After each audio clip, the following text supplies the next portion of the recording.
When will the war in Iran end?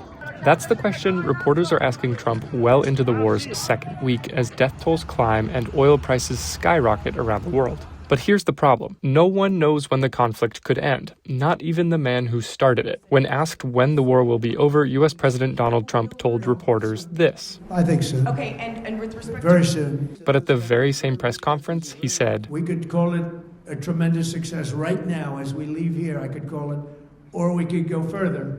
And we're going to go further. And what about Iran's take? Newly announced Supreme Leader Mojtaba Khamenei hasn't spoken publicly since his selection, but a spokesman for the Islamic Revolutionary Guards, which has close ties with Khamenei, said this according to Iranian state television. معاون روابط عمومی سپاه گفت مهمات دشمن صهیونی آمریکایی رو به پایان است و دنبال خروج آبرومندانه از جنگ هستند، اما ایران پایان جنگ را So why would Trump say it'll be over soon? Probably to reduce global concern over rising oil prices. I think the immediate goal of calming the markets is important and certainly top of mind. And I think the thought going into it was, we can handle higher prices for a few weeks. But as we see, it hasn't even been a few weeks and it's starting to hurt already. So I think you see some indecision in these remarks. Iranian strikes in the Strait of Hormuz, through which a fifth of the world's oil is moved, have forced ships to sit idle and prices to skyrocket. The price of a barrel of crude oil jumped from around $70 before the war to nearly $120 early this week. After Trump's statement that the war would end soon, prices dropped to under $90 a barrel. In a further effort to stabilize prices, Trump said he'd end oil-related sanctions. He didn't specify if that included sanctions on Russian oil and gas that were put in place after Putin's full-scale invasion of Ukraine in 2022.